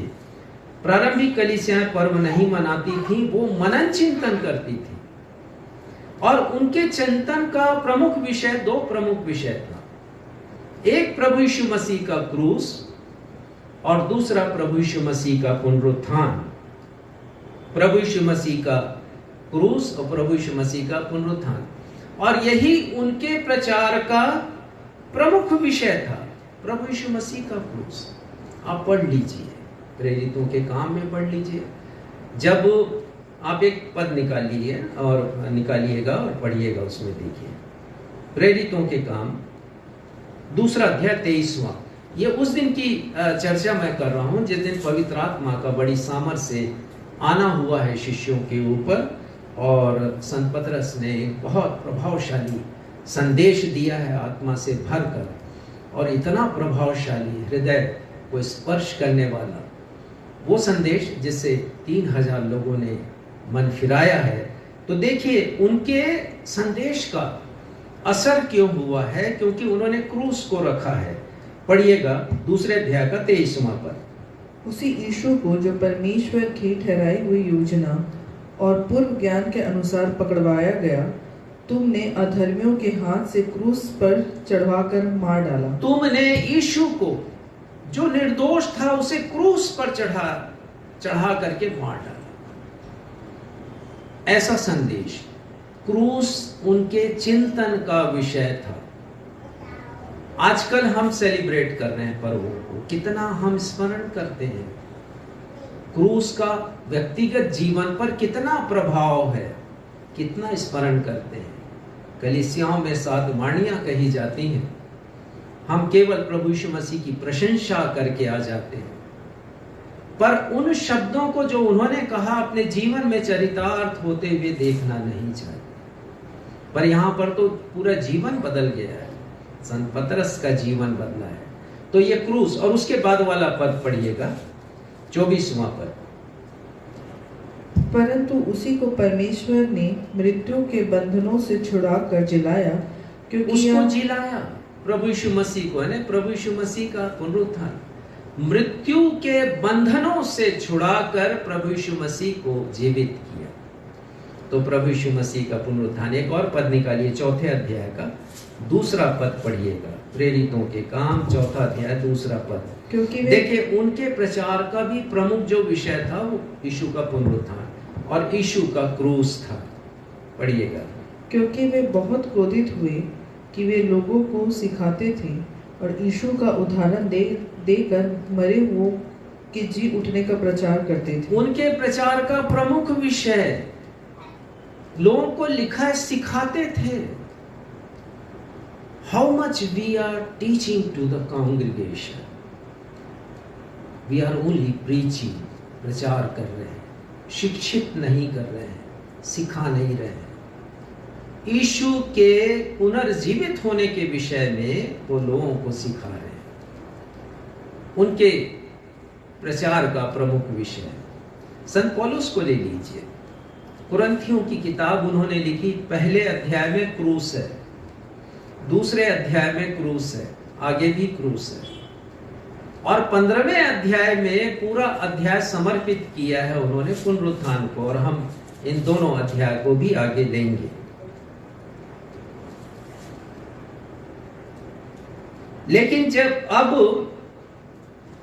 लेकिन अब क्रूस और पुनरुत्थान गौण हो गया है, छोटा हो गया है, और बड़ा दिन बहुत बड़ा हो गया है। बड़े दिन का सेलिब्रेशन भी वैसे ही हो गया है। बड़ा दिन अब कमर्शियलाइज भी हो गया है, व्यावसायिकरण हो गया बड़े दिन का। बड़े दिन ने अपने अर्थ को खो दिया है क्रिसमस ने, और वैसे ही दूसरे पर्व जिनको हमने केवल एक एक दिन तक सीमित करके रखा है, अर्थहीन हो गए हमारे पर्व। और ऐसा हुआ कि इजरायलियों के लिए भी जो परमेश्वर पिता ने निर्धारित किए थे पर्व, वो भी अर्थहीन हो गए। कुछ पदों को हम पढ़ेंगे और देखेंगे। आमोस उसका 5वां अध्याय 21 और 22 और 23वां पद पढ़िए। देखिए, ये पर्वों का पत्थर है जिसे हटाया जाना बड़ा आवश्यक है, कि हम जो फेस्टिवल मना रहे हैं, पर्व मना रहे हैं, उसे उसकी सही आत्मा के साथ मनाएं, सही अर्थ के साथ सेलिब्रेट करें। अन्यथा केवल एक पाखंड है या एक दिखावा है। देखिए परमेश्वर पिता क्या कहते हैं वहां पर आमोस नबी के द्वारा। मैं तुम्हारे पर्वों से बैर रखता और उन्हें निकम्मा जानता हूँ। परमेश्वर पिता कहते हैं कि मैं तुम्हारे पर्वों से बैर रखता हूँ। कहीं ऐसा तो नहीं है कि परमेश्वर पिता यही सोच हमारे उन पर्वों के बारे में रख रहे हैं जिसे हम मनाते हैं बड़े खुशी आनंद के साथ। बड़े दिन का पर्व, नए वर्ष का पर्व, पाम संडे का पर्व, और पर्वों में गुड फ्राइडे का पर्व, ईस्टर का पर्व। क्या यही सोच परमेश्वर की तो नहीं है अभी? और यदि ये सोच है तो इस पत्थर को हमें हटाना है। पढ़िएगा आगे। और तुम्हारी महासभाओं से प्रसन्न नहीं। बड़ी बड़ी कॉन्फ्रेंसेस, रिवाइवल मीटिंग्स, आजकल तो हीलिंग क्रूसेड्स हो रहे हैं, आजकल तो प्रॉफिट्स आ गए हैं, वो सभाएं कर रहे हैं। किंतु परमेश्वर के निजी विचार क्या हैं? वो क्या कह रहे हैं? तुम्हारी महासभाओं से मैं प्रसन्न नहीं। 22वां पद, चाहे तुम मेरे लिए होम बलि और अन्न बलि चढ़ाओ तो भी मैं प्रसन्न ना हूँ। परमेश्वर पिता कहते हैं कि चाहे कितना भी तुम सेक्रीफाइस दिखाने के लिए कर लो, मेरे लिए कर लो, कितना भी बलिदान चढ़ा दो, लेकिन मैं तुमसे प्रसन्न नहीं। कितनी भी आराधनाएं कर लो, कितनी भी प्रार्थना कर लो, बड़ी बड़ी प्रार्थना, चैन प्रेयर कितनी भी कर लो, लेकिन मैं उससे प्रसन्न नहीं हूँ। और आगे कहते हैं, और तुम्हारे पाले हुए पशुओं के मेल बलियों की ओर ना ताकूंगा। वो तो कहते हैं मैं देखूंगा भी नहीं, तुम्हारे ये सब पर्वों की ओर मैं दृष्टि भी नहीं करूंगा। और आगे क्या लिखा है पढ़िएगा। अपने गीतों का कोलाहल मुझसे दूर करो, तुम्हारी सारंगियों का सुर मैं ना सुनूंगा। बहुत मीठे मीठे गीत, विशेष गीत कलीसिया में कहते हैं तुम्हारे गीतों को नहीं सुनूंगा, सारंगियों का सुर मैं नहीं सुनूंगा। बहुत मधुर वाद्य यंत्र आ गए हैं, लेकिन यदि हम उसकी आत्मा में ना गाएं, परमेश्वर को प्रसन्न करने के लिए ना गाएं, तो परमेश्वर कभी भी प्रसन्न नहीं होंगे। और हो ये रहा है कि हम पब्लिसिटी के लिए गा रहे हैं, दूसरों को खुश करने की, कि उनका रिएक्शन क्या हुआ, लोगों ने कहा कि नहीं कहा कि बहुत अच्छा गाया, हम इसकी तलाश में रहते हैं। तो ये बातें हैं, इसलिए पर्वों के इस पत्थर को हटाना बड़ा आवश्यक है। एक और देखिएगा यशाया उसका पहला अध्याय और उसका 14वां पद, और यहाँ परमेश्वर पिता यशाया के द्वारा कहते हैं, तुम्हारे नए चांदों और नियत पर्वों के मानने से मैं जी से बैर रखता हूँ, मैं दिल से बैर रखता हूँ उनसे। मैं नहीं चाहता कि तुम इनको मारो, तुम्हारा हृदय परिवर्तित हुआ नहीं, तुमने अपने मन से बहुत से पत्थरों को हटाया नहीं, पर्व मनाने के लिए आ गए, तुमने प्रायश्चित नहीं किया अपने पाप से और तुम पर्व मना रहे हो। तुम्हारा हृदय परिवर्तित नहीं है, तुम पर्व मना रहे हो, इसलिए वो कहते हैं कि मैं बैर रखता हूं। पढ़िएगा आगे, वे सब मुझे बोझ जान पड़ते हैं, मैं उनको सहते सहते उकता गया। परमेश्वर पिता कहते हैं मैं बोर हो गया हूं। जिस तरीके से हम फेस्टिवल को सेलिब्रेट कर रहे हैं, तो ये पत्थर का हटाया जाना बहुत आवश्यक है और हम इस पत्थर को हटाएं। और दूसरी बात मैं बताना चाहूँगा, इसके पहले कि आगे बढ़ूँ, फिर मैं आपके सामने विषय को लेकर आता हूँ कि जिस विषय के ऊपर हम मनन कर रहे हैं वो विषय है प्रभु यीशु के कब्र के द्वार का पत्थर तो हट गया, परंतु हमारे मनों पर रखा पत्थर कब हटेगा। The stone of the tomb of Jesus has been removed, but when will the stone of our hearts be removed? दूसरी बात मैं बताना चाहूँगा, और दूसरी बात है मूर्खता का पत्थर। आप फिर से कहेंगे कि ये कौन सा पत्थर है? जी हाँ, ये मूर्खता का पत्थर है। चलिए देखिए, पहला कुरिन्थी उसका पहला अध्याय और 18वां पद पढ़िएगा। पहला कुरिन्थी पहला अध्याय 18वां पद। तो ये मूर्खता का पत्थर बहुत से अविश्वासियों के मन में पड़ा हुआ है, उनके मन में जिन्होंने प्रभु यीशु मसीह के क्रूस का इंकार किया है, प्रभु यीशु मसीह के बलिदान का इंकार किया है। पढ़िएगा 18वां पद। क्योंकि क्रूस की कथा नाश होने वालों के लिए मुफ्त था, परंतु हम उद्धार पाने वालों के लिए परमेश्वर की सामर्थ है। हाँ, वे सब लोग एक दिन स्वीकार करेंगे कि हमने बहुत बड़ी मूर्खता की है, कि हमने क्रूस की कथा पर विश्वास नहीं किया, कि यीशु ने यदि अपना बलिदान दिया है, अपने रक्त को बहाया है तो मेरे पापों की क्षमा के लिए, यीशु ने अपनी देह को दिया है तो मुझे जिस दंड को अपनी देह में सहना था उसे यीशु ने सहा। बहुत से लोग सोचेंगे कि हमने बहुत बड़ी मूर्खता की है। तो ये मूर्खता का पत्थर बहुत से अविश्वासियों के मन में है, और संत पौलुस यहां पर कहते हैं वे लोग कौन हैं। 23वां पद पढ़िएगा, इसी का 23वां पद। परंतु हम तो उस क्रूस पर चढ़ाए हुए मसीह का प्रचार करते हैं, जो यहूदियों के लिए ठोकर का कारण और अन्य जातियों के लिए मूर्खता है। वो कहते हैं यहूदियों के लिए ठोकर का कारण और अन्य जातियों या अविश्वासियों के लिए वो मूर्खता है।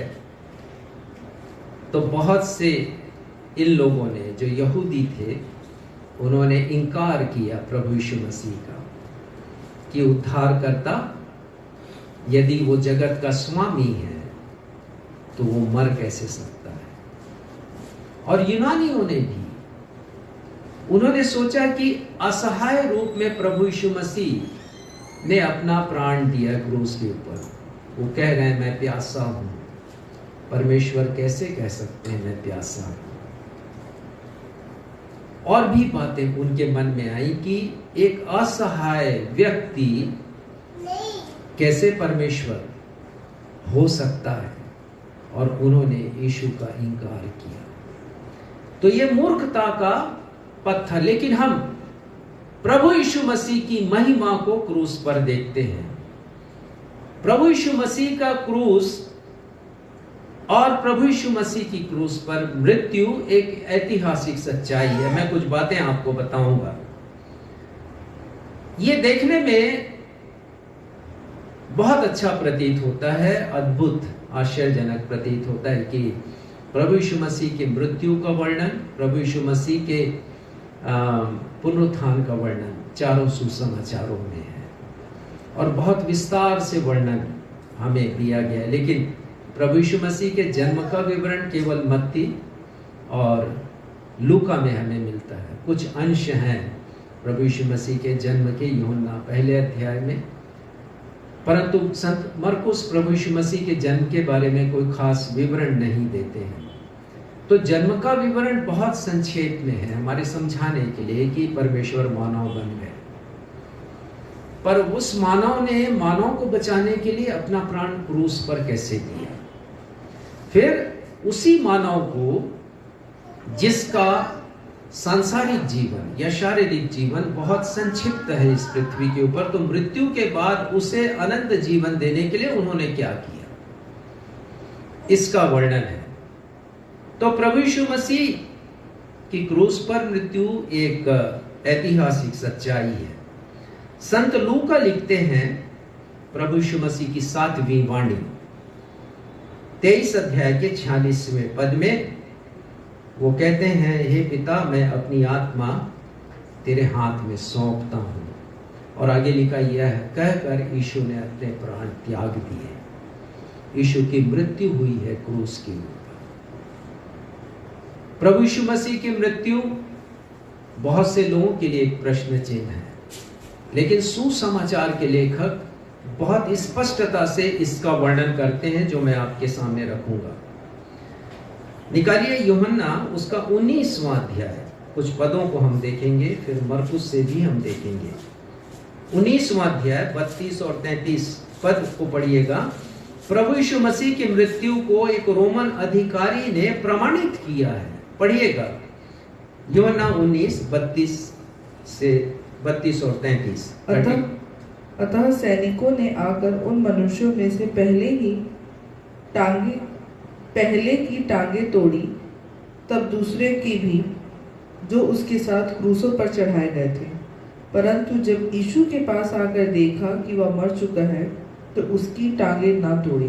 देखिए, यीशु के साथ 2 शिष्य टंगाए गए, 2 डाकू टंगाए गए थे, और चूंकि उनकी मृत्यु नहीं हुई थी तो उनकी टांगों को तोड़ा गया ताकि जल्दी उनकी मृत्यु हो जाए। दूसरा दिन फसह का एक खास पर्व था।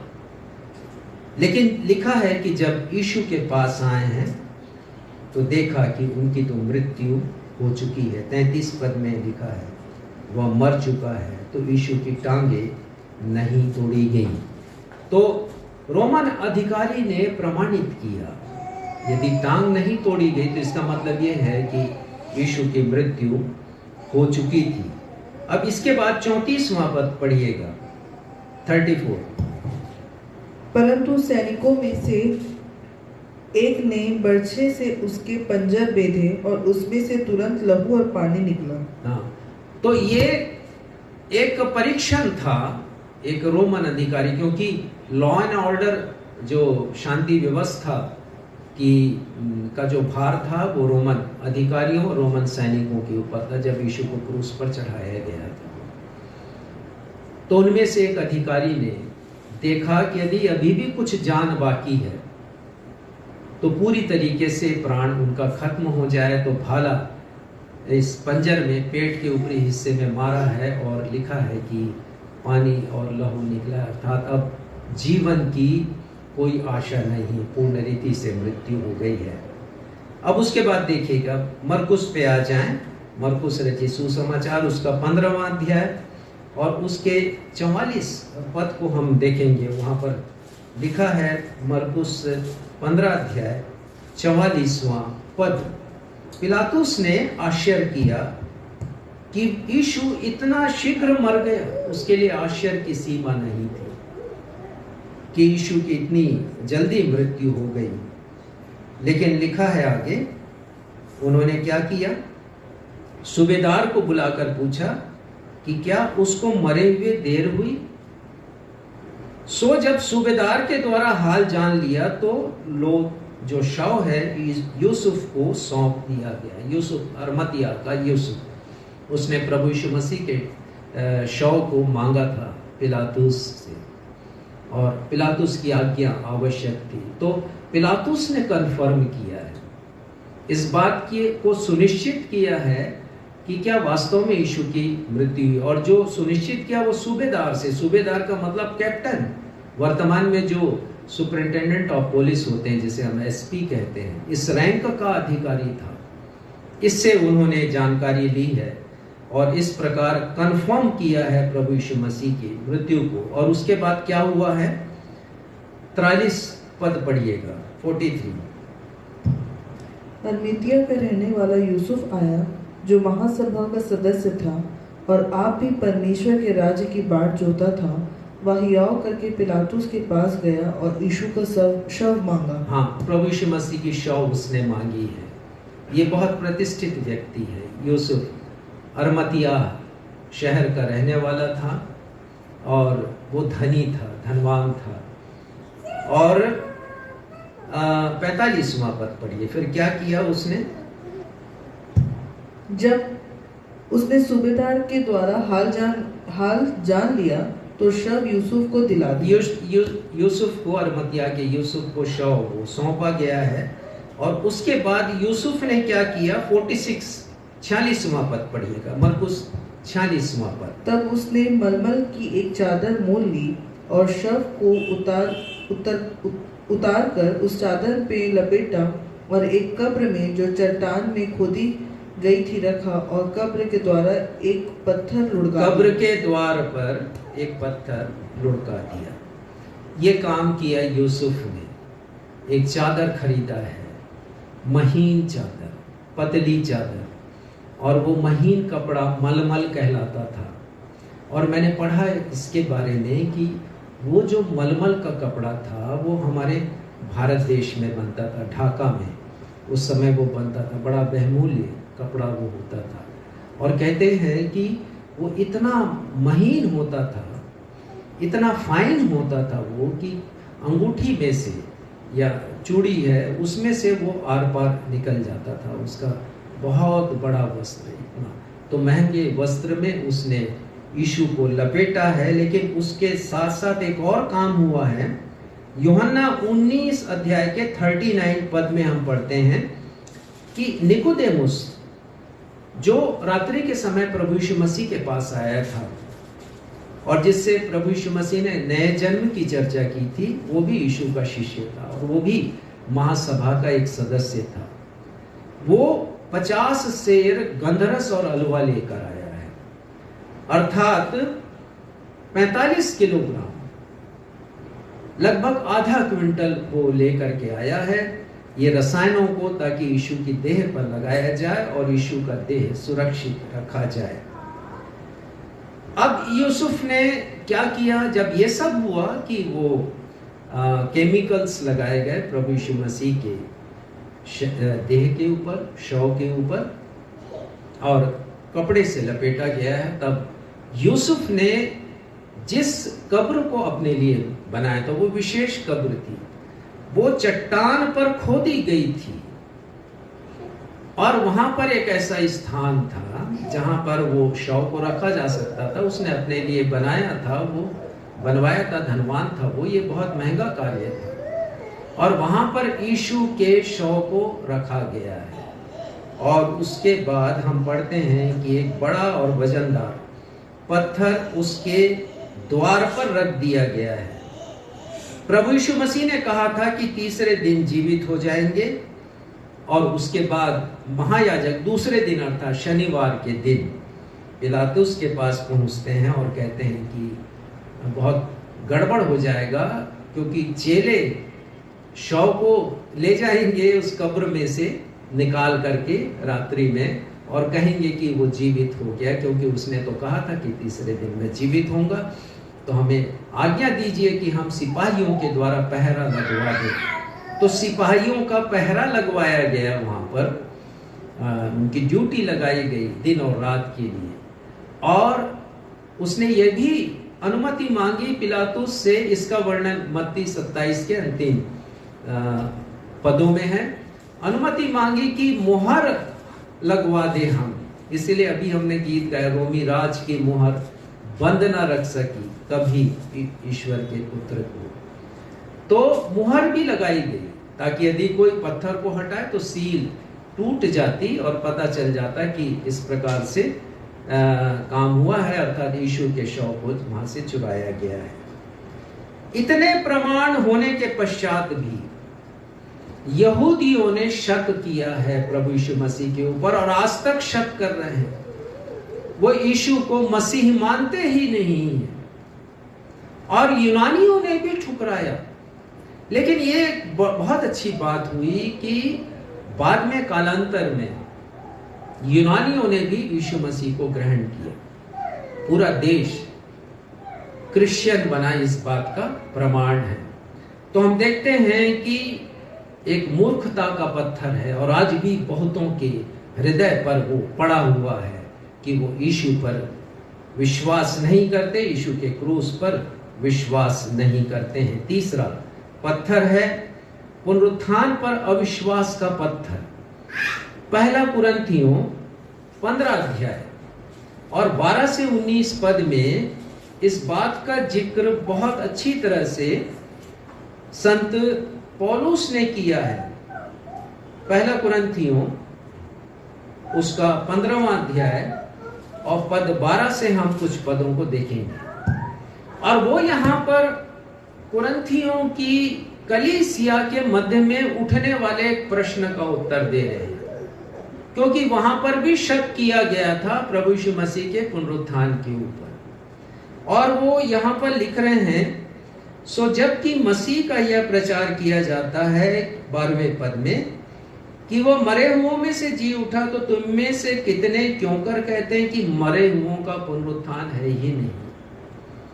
उनके मध्य में इस प्रकार की एक चर्चा उठी थी कि मृतकों का कोई पुनरुत्थान नहीं, और संत पौलुस बड़े अधिकार के साथ, बहुत ही वजनदार शब्दों के साथ खंडन करते हैं उनके इस विचारधारा का। यहां पर यदि आप ध्यान देंगे, पद 13 से लेके पद 19 तक 6 बार यदि आया है, यदि शब्द 6 बार यदि शब्द, और हर यदि के साथ, अर्थात अंग्रेजी के इफ के साथ, वो कुछ ना कुछ बातों को लिख रहे हैं जो प्रमाणित कर रहे हैं कि यीशु का पुनरुत्थान हुआ है, और क्यों ना हम विश्वास करें प्रभु यीशु मसीह के पुनरुत्थान के ऊपर। तो इस प्रकार एक अविश्वास का पत्थर है प्रभु यीशु मसीह के पुनरुत्थान के ऊपर, अविश्वास का पत्थर। बहुत से लोग इस बात पर विश्वास नहीं करते कि यीशु का पुनरुत्थान हुआ। दूसरी बात, बहुत से मसीहियों को आज भी इस बात का निश्चय नहीं है कि मृत्यु के बाद उनका पुनरुत्थान होगा। कुछ बातों के द्वारा मैं इस बात को आपके सामने रखूंगा। तो हम यहां पर देखते हैं, संत पौलुस लिखते हैं 13 पद में, यदि मरे हुओं का पुनरुत्थान नहीं होता तो मसीह भी नहीं जी उठा। वो कहते हैं यदि यीशु के पुनरुत्थान पर यकीन करते हो तो अपने पुनरुत्थान पर भी यकीन करो। और यही वो जो ईस्टर पर वो मनाते हैं हमारे मसीह भाई बहन, या पुनरुत्थान पर वो मनाते हैं, उसकी आत्मा है ये कि हम विश्वास करें कि यीशु का पुनरुत्थान हुआ तो मेरा भी पुनरुत्थान होगा। और वो कहते हैं यदि हम विश्वास कर रहे हैं कि प्रभु यीशु मसीह जीवित हो गए, लेकिन ये विश्वास ना हो कि हम भी जीवित होंगे जैसे यीशु जीवित हुए, तो हमारा विश्वास करना व्यर्थ है। वो कहते हैं 14वां पद में, यदि मसीह जी नहीं उठा तो हमारा प्रचार करना व्यर्थ है। प्रभु यीशु मसीह का पुनरुत्थान यदि नहीं है सुसमाचारों में, तो वो सुसमाचार नहीं है। That is not a good news if there is not a resurrection of Jesus Christ.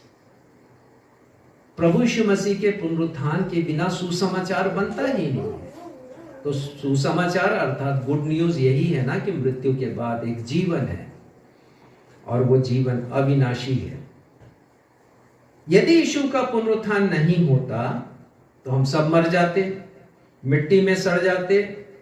नए नियम में लिखी बातें हमें काल्पनिक सी लगती।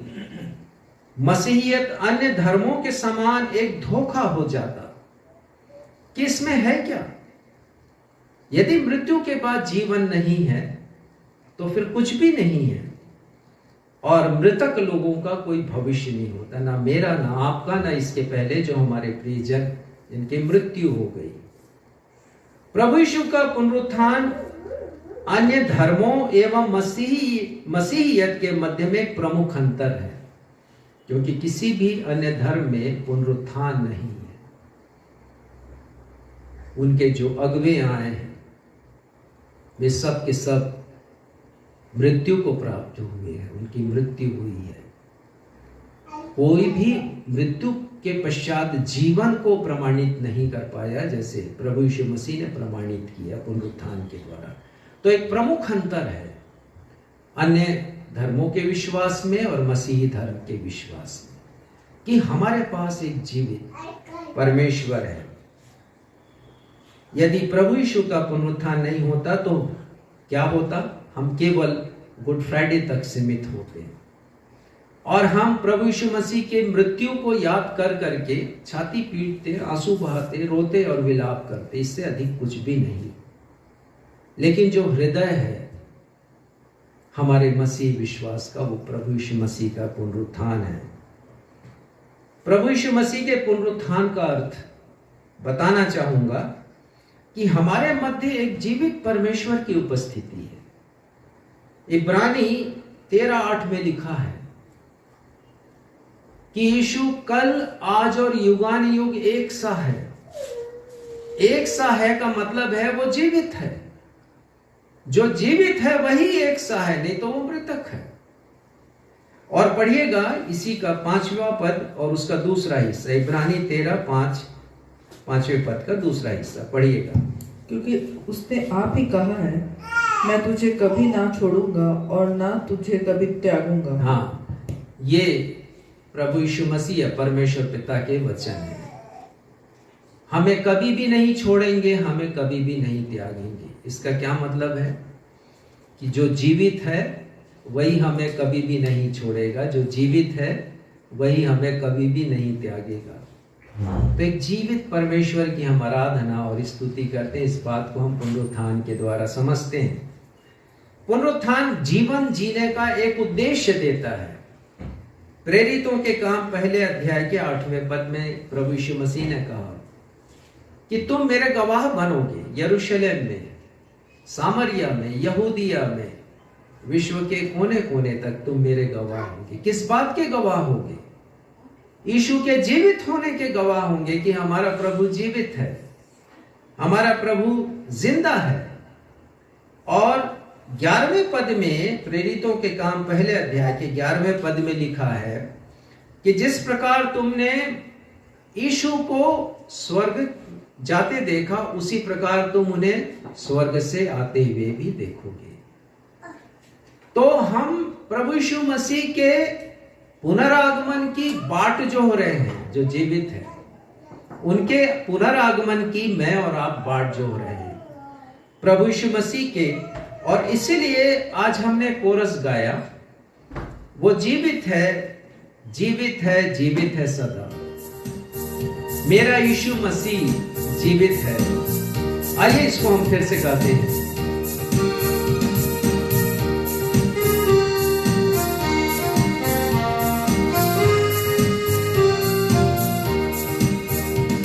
वो जीवित है, जीवित है, जीवित है सदा, मेरा यीशु मसीह जीवित है सदा।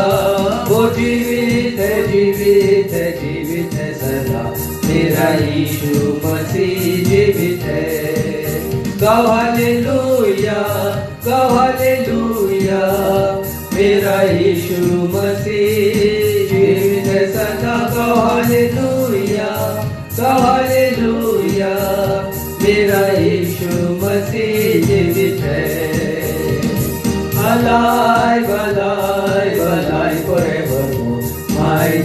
is alive, alive forevermore. Alive, alive, alive forevermore. My Jesus is alive. Sing hallelujah, sing hallelujah. My Jesus is alive forevermore. Sing hallelujah, sing hallelujah. My Jesus is alive. संत मरकुस ने बहुत अच्छा वर्णन किया है अध्याय 16 में अविश्वास का, प्रभु यीशु मसीह के पुनरुत्थान पर अविश्वास का। और ये सिलसिला प्रथम पुनरुत्थान के दिन से ही प्रारंभ है और आज तक चला रहा है कि प्रभु यीशु मसीह के पुनरुत्थान पर यकीन नहीं करते। संत पौलुस ने लिखा पहला कुरिन्थियों में उसके 19वें पद में, पहला कुरिन्थी 15 अध्याय 19वें पद में, यदि हम केवल इसी जीवन में मसीह से आशा रखते हैं तो हम सबसे अधिक अभागे हैं।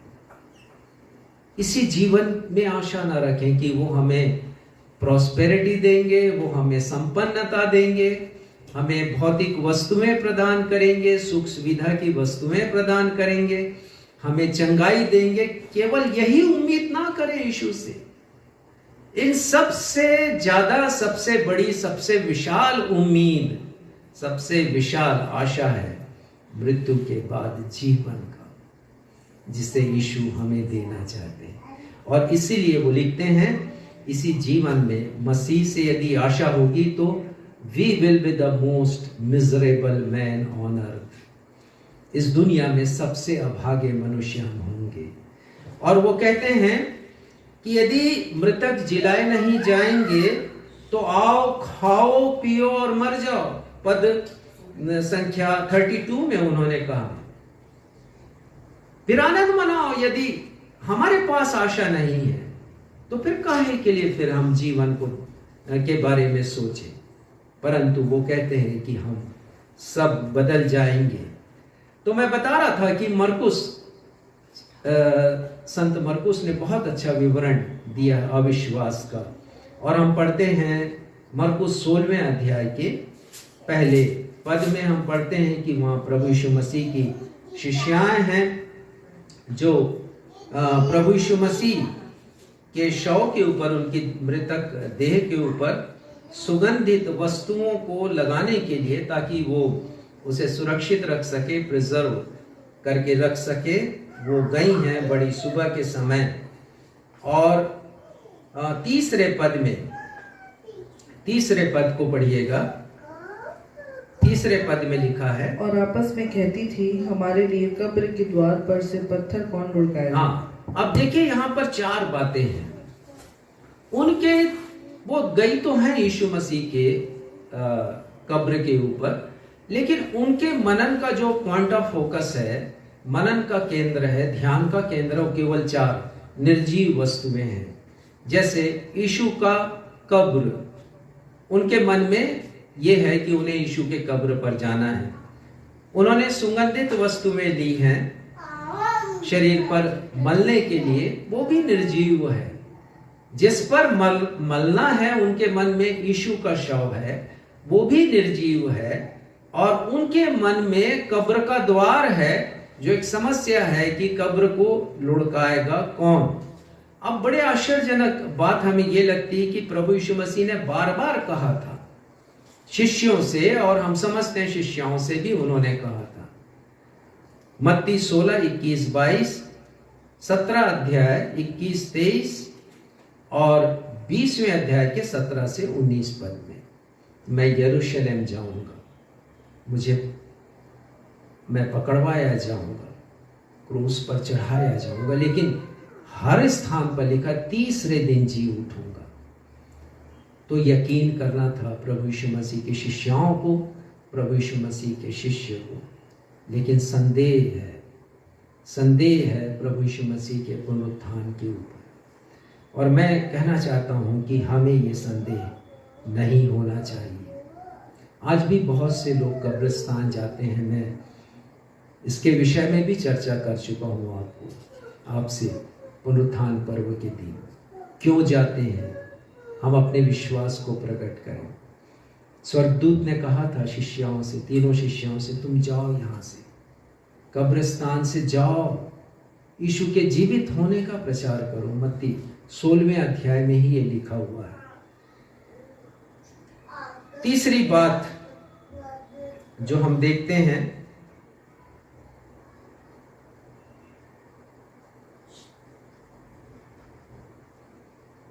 स्वयं के पुनरुत्थान पर भ्रम का पत्थर है, यानी बहुतों को इस बात का यकीन नहीं है कि उनका पुनरुत्थान होगा। बहुतों को इस बात का यकीन नहीं है कि उनका भी पुनरुत्थान होगा। बहुत से लोग इस बात पर यकीन नहीं करते कि हम मरेंगे सही, लेकिन हम भी जीवित होंगे, मृत्यु के बाद जीवन है। ये चौथी बात है, मैं बता रहा हूं, चौथा पत्थर है, भ्रम का पत्थर। पहला थिस्सलुनीकियों चौथा अध्याय उसके 14वें पद को हम देखेंगे। पहला थिस्सलुनीकियों चौथा अध्याय 14वां पद, और इसे मैं समझाऊंगा। क्योंकि यदि हम विश्वास करते हैं कि यीशु मरा और जी भी उठा, तो वैसे ही परमेश्वर उन्हें भी जो यीशु में सो गए हैं उसी के साथ ले आएगा। हाँ, परमेश्वर का वचन कहता है कि यदि हमारे जीवित होते, जीवित दशा में प्रभु यीशु मसीह आ जाए बादलों के ऊपर, तो हम तो उठा लिए जाएंगे। लेकिन उनका क्या है जिन्हें कब्र में दफन किया गया है, हमारे प्रियजन, और हो सकता है कि यीशु के आते आते तक हम भी दफन किए जाएं, तो फिर हमारा क्या होगा। यहां पर संत पौलुस लिखते हैं कि यदि हम प्रतीति करते हैं, विश्वास करते हैं कि यीशु मरे हैं और उसके बाद जीवित भी हुए हैं, तो वैसे ही परमेश्वर उन्हें भी जो मसीह यीशु में सो गए हैं, मरने के लिए जो शब्द आया है वो सोया हुआ शब्द है, सो गए हैं। तो हमें विश्वास करना है कि हम मरेंगे नहीं। यदि हम मसीह में हैं, प्रभु यीशु मसीह में है, तो हम जीवित होंगे।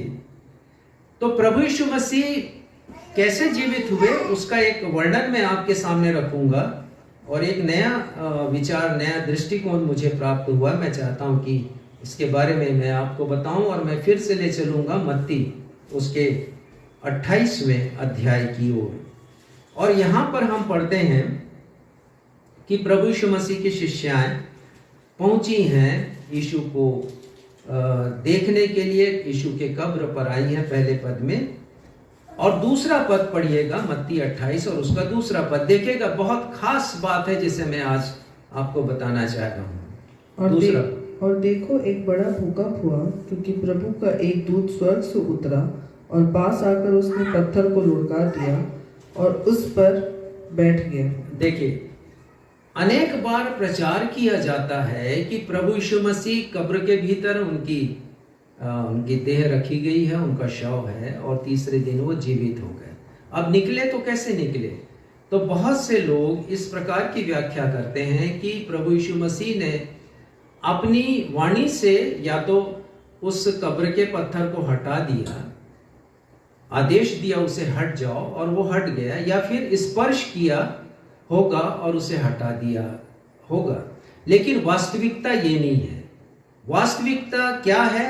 संत मत्ती उसका वर्णन करते हैं, और वो कह रहे हैं कि स्वर्गदूत आया है और उसने कब्र के मुख पर या उसके द्वार पर रखे पत्थर को हटा दिया है। और उसके बाद चौथा पद पढ़िएगा, पांचवा पद। स्वर्गदूत ने स्त्रियों से कहा, मत डरो, मैं जानता हूं कि तुम यीशु को जो क्रूस पर चढ़ाया गया था ढूंढती हो। छठवां, वह यहाँ नहीं है, परंतु अपने वचन के अनुसार जी उठा है। वो कहते हैं वो यहाँ नहीं है, वचन के अनुसार जी उठे, मतलब वो कब्र से निकल गए। तो बड़ा आश्चर्य होता है कि स्वर्गदूत ने जब हटाया है पत्थर को, तो उस कमरे में प्रभु यीशु मसीह नहीं है, जहां पर यीशु को दफन करके रखा गया था, वहां पर यीशु नहीं है। और आगे लिखा है पद 6 में, आओ और वह स्थान देखो जहां प्रभु पड़ा था। तो प्रभु यीशु मसीह अपनी सामर्थ्य से उस कमरे से निकल आए हैं। प्रभु यीशु मसीह अपनी सामर्थ्य से निकल आए हैं। ठीक ऐसे ही जैसे प्रभु यीशु मसीह जब शिष्य थे डरे हुए, यहूदियों से डरे हुए, और जिसका वर्णन हम यूहन्ना 19 अध्याय में पढ़ते हैं, उसके 26वें पद में हम पढ़ते हैं, क्षमा करेंगे, यूहन्ना 20वें अध्याय के 19वें पद में, जहां लिखा है कि यहूदियों के डर के मारे शिष्य कमरे में बंद थे और द्वार बंद था और यीशु भीतर प्रवेश कर गए। तो प्रभु यीशु मसीह को इस दुनिया की कोई ताकत, कोई सामर्थ्य रोक नहीं पाई। कहीं पर भी प्रवेश करने से ना दरवाजे, ना ताले, ना कुछ। और यकीन मानिए कि मैं और आप जब कब्र से जीवित होंगे तो बिना कब्र को क्षति पहुंचाए, बिना किसी को यह एहसास दिलाए कि यहां पर वो व्यक्ति गड़ा हुआ था जो प्रभु यीशु मसीह के ऊपर विश्वास करता था, वो जीवित हो गया और बादलों पर उठा लिया गया। तो एक बहुत बड़ा भेद हम यहाँ पर पाते हैं। पर हम देखते हैं कि बहुत से लोगों के मन पर भ्रम का पत्थर रखा हुआ है, और उसके बाद हम देखते हैं कि बहुत से अनेक पत्थर हैं, अनेक लोगों के मन में अनेक प्रकार के पत्थर, और ये 5वां पत्थर है जिसकी चर्चा मैं अभी आपके सामने करूंगा। जैसे निराशा का पत्थर। 2 शिष्य प्रभु यीशु मसीह के इम्माउस नगर की यात्रा पर थे, यरूशलेम से इम्माउस जा रहे थे। किस दिन का वृत्तांत है? जिस दिन प्रभु यीशु मसीह का पुनरुत्थान हुआ है। यरूशलेम से इम्माउस की यात्रा, और लिखा है, यदि आप लूका का 24वां अध्याय पढ़ें 21 पद से 21 पद में, तो वहां लिखा है, लूका उसका 24वां अध्याय और उसका 21वां पद, जहां पर ये लिखा है, परंतु हमें आशा थी कि यही इस्राएल को छुटकारा देगा, और इन सब बातों के सिवाय इस घटना को हुए 3रा दिन है। ये दोनों बहुत निराश थे प्रभु यीशु मसीह की मृत्यु को लेकर, क्रूस पर मृत्यु को लेकर, और उसके बाद इन्होंने केवल चर्चा सुनी थी कि उनका पुनरुत्थान हुआ है। वो कह रहे हैं कि उनको बड़ी आशा थी, यीशु से बहुत अपेक्षा थी कि इस्राएल का राज्य फिर से वो वापस ले आएंगे और वो युद्ध लड़ेंगे रोमन सम्राट से और विजयी होंगे। उनमें इतनी सामर्थ्य थी कि इज़राइल राष्ट्र को फिर से गुलामी के बंधनों से छुड़ाकर उसे स्थापित करेंगे, स्वतंत्र राष्ट्र बना देंगे। उन्हें इस बात की पूरी पूरी उम्मीद थी, परंतु वो निराश थे। तो बहुत से लोगों के हृदय में इस प्रकार की निराशा है, बहुत सी निराशा है बहुत से लोगों के मन में कि यीशु उनकी अपेक्षाओं पर खरे नहीं उतर रहे हैं। फिर हम देखते हैं बहुतों के मन में अज्ञानता का पत्थर है, बहुतों के मन में क्षमा रहित पत्थर है, और अनेक प्रकार के पत्थर जिसका वर्णन प्रभु यीशु मसीह ने किया मरकुस रचित सुसमाचार 7वां अध्याय और 21, 22 और 23वें पद में प्रभु यीशु मसीह बताते हैं कि मन पर कितने पत्थर पड़े हुए हैं और इन सब का हटाया जाना बहुत आवश्यक है। पढ़िएगा मरकुस 7, 21, 22। क्योंकि भीतर से अर्थात मनुष्य के मन से बुरी बुरी चिंता, देखिए ये बुरे बुरे विचार निकलते हैं, मनुष्य के मन पर पड़े हुए ये पत्थर है, बुरे बुरे विचारों के पत्थर, और व्यभिचार और चोरी, हत्या, परस्त्री गमन, लोभ, दुष्टता, छल, लुचपन, कुदृष्टि, निंदा, अभिमान और मूर्खता निकलती है। इतने पत्थर पड़े हुए हैं और हम इन पत्थरों का बोझ ढो रहे हैं। आवश्यकता है कि इन सारे पत्थरों को मन से हटा दिया जाए, मन को हल्का किया जाए। कौन इन्हें हटा सकता है? आज हमने एक पाठ पढ़ा यहेजकेल की किताब से। केवल परमेश्वर पिता उसे हटा सकते हैं। यहेजकेल उसका 36वां अध्याय और उसका 26वां पद, यहाँ लिखा है, मैं तुमको एक नया मन दूंगा और तुम्हारे भीतर नई आत्मा उत्पन्न करूंगा और तुम्हारी देह में से पत्थर का हृदय निकाल कर तुमको मांस का हृदय दूंगा। ये सर्जरी केवल परमेश्वर कर सकते हैं।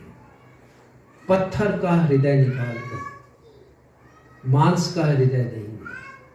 शुद्ध जल छिड़कूंगा। ये जल परमेश्वर का वचन है। जहां जहां जल आया है परमेश्वर के वचन को वो की ओर इशारा करता है, संकेत करता है। तो ये वचन हमको शुद्धता प्रदान करता है, हृदय की शुद्धता। लिखा है कि पत्थर का हृदय निकालकर, ये सारे पत्थर जिसकी चर्चा अभी मैंने की है, जो हमारे मन पर पड़े हुए हैं। यीशु के कब्र का पत्थर तो हट गया, हमारे मन पर पड़े पत्थर भी इसी प्रकार दूर हट जाएंगे हमेशा के लिए, यदि हम अपने आप को परमेश्वर के हाथों में सौंप दें। ठीक ऐसे ही जैसे किसी को हृदय रोग होता है और डॉक्टर कहता है आपके हृदय की ऑपरेशन की आवश्यकता है, सर्जरी की आवश्यकता है, तो वो व्यक्ति जो बीमार है हृदय रोग से अपने आप को सौंप देता है सर्जन के हाथ में। हृदय रोग संबंधी जो सर्जन है उसके हाथ में, वैसे ही हमें सौंपना है अपने आप को परमेश्वर के हाथ में। और परमेश्वर हमारे हृदय से ऐसे हरेक पत्थरों को निकाल कर उसमें अपने विचारों का हृदय वो डालेंगे। प्रभु यीशु मसीह के पुनरुत्थान का हृदय वो डालेंगे, अनंत काल के जीवन का हृदय वो डालेंगे। लेकिन इसके लिए आवश्यक है कि हम परमेश्वर के पास आ जाएं और वचन के द्वारा, जैसे आज हमें समझा रहे हैं, परमेश्वर पिता हमें समझाएंगे, हम में से हर एक को समझाएंगे, ताकि हम ऐसे पत्थरों को अपने हृदय से निकाल सके। दाऊद ने निकाला है। उसके जीवन में एक बहुत बड़ा पाप आया, एक ऐसा समय आया, उसने व्यभिचार किया है, उसने हत्या भी की है। परमेश्वर पिता ने नातान नबी को भेजा है उसके पास, और वो इस बात को स्वीकार करता है और उसने भजन लिखा, बहुत प्यारा भजन, भजन संहिता 51। और वो लिखते हैं यहाँ पर 17वें पद में, भजन संहिता 51 उसका 17 पद, टूटा मन परमेश्वर के योग्य बलिदान है। हे परमेश्वर, तू टूटे और पिसे हुए मन को तुच्छ नहीं जानता। परमेश्वर पिता टूटे और पिसे हुए मन को तुच्छ नहीं जानते। जब हम ऐसे पत्थरों को तोड़ेंगे और अपना समर्पण करेंगे, परमेश्वर पिता हमें स्वीकार करेंगे। लिखा है कि परमेश्वर पिता तुच्छ कभी नहीं जानते। जब हम अपने हृदय को तोड़ दें, इन सारे पत्थरों को तोड़ दें, उन्हें अलग करते हैं। और इब्रानी के लेखक लिखते हैं, अंत में मैं कहूँगा, इब्रानी 3 उसका 15वां पद लिखा है, जैसा कहा जाता है कि यदि आज तुम उसका शब्द सुनो तो अपने मन को कठोर नहीं करो। हम इन पत्थरों से अपने मन को कठोर नहीं करें।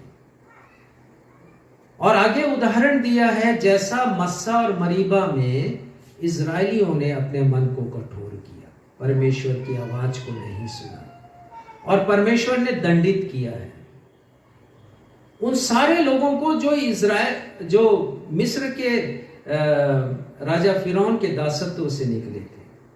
प्रतिज्ञात देश कनान की यात्रा में 40 वर्षों तक जिन्होंने अपने मन को कठोर बनाए रखा परमेश्वर के प्रति, परमेश्वर ने कहा इनमें से कोई भी प्रतिज्ञात देश में प्रवेश नहीं करेगा। और ये सच हुआ है। यहोशू काले को छोड़ करके जो निकले हैं वयस्क लोग, और मार्ग में जो बच्चे पैदा हुए उन्हें परमेश्वर ने छोड़ा है, वो पहुंचे हैं कनान देश। लेकिन जो वयस्क थे, जो निकले थे वहां से, मिस्र देश से, वो सारे के सारे मारे गए। हमारे लिए चेतावनी है, यदि हम भी ऐसा व्यवहार करेंगे तो परमेश्वर पिता हमें वंचित कर देंगे स्वर्ग में प्रवेश करने से। इसीलिए आज यदि हम सुन रहे हैं परमेश्वर का वचन और कोई पत्थर है हमारे हृदय में जो अड़चन बना हुआ है, अवरोध बना हुआ है, बाधा बना हुआ है, तो हम उसे दूर करें। आज के इस वचन के द्वारा परमेश्वर पिता हम सबों को अपनी आशीषों से परिपूर्ण करें। आइए हम सब फिर से उस गीत को गाएं जिसे हमने कुछ सप्ताह पूर्व गाया था। पुनरुत्थान का गीत है, मुर्दों में क्यों ढूंढ रहे हो अपने जीवित प्रभु को, आओ देखो कब्र है खाली, देखो उसकी सामर्थ को।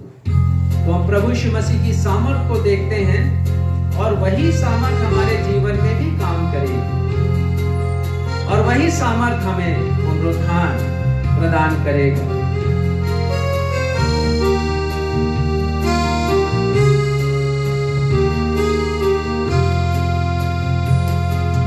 मुर्दों में क्यों ढूंढ रहे हो अपने जीवित प्रभु को,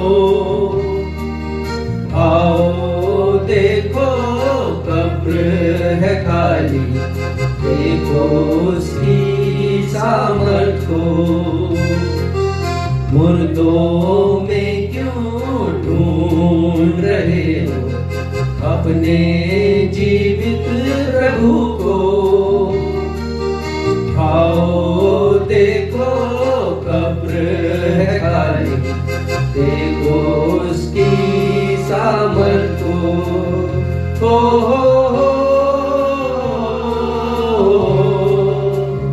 ला ला ला ला,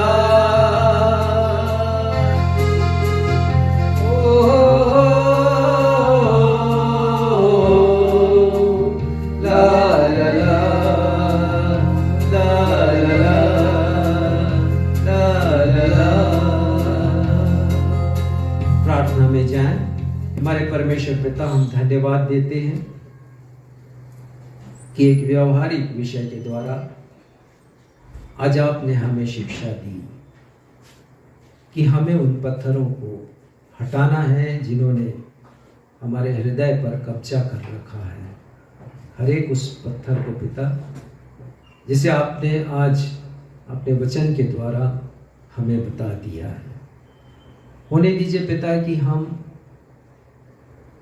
प्रभु यीशु मसीह के पुनरुत्थान के ऊपर जब विश्वास करते हैं, सही अर्थों में वो विश्वास हो सके और जैसे प्रभु यीशु मसीह की कब्र का पत्थर हट गया पिता, हमारे ये पत्थर भी हटाए जाएं और होने दें हम न सिर्फ प्रभु यीशु मसीह के पुनरुत्थान पर विश्वास करें पर यकीन करें कि हमारा भी पुनरुत्थान होगा, हम भी जीवित किए जाएंगे अपनी अपनी मृत्यु के पश्चात अनंत काल के जीवन के लिए।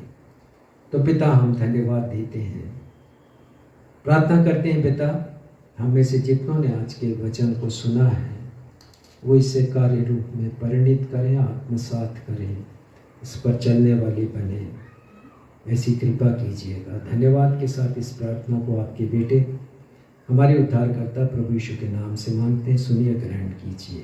आमीन आमीन। आशीष ग्रहण कीजिएगा। अब मैं आप सबों को परमेश्वर पिता के सुरक्षामयी हाथों में अनुग्रह के वचन के साथ सौंप देता हूँ। ये वचन आपके आत्मिक जीवन की उन्नति कर परमेश्वर पिता के चुने हुए लोगों के साथ उत्तराधिकार पाने में सहभागी बना सकता है।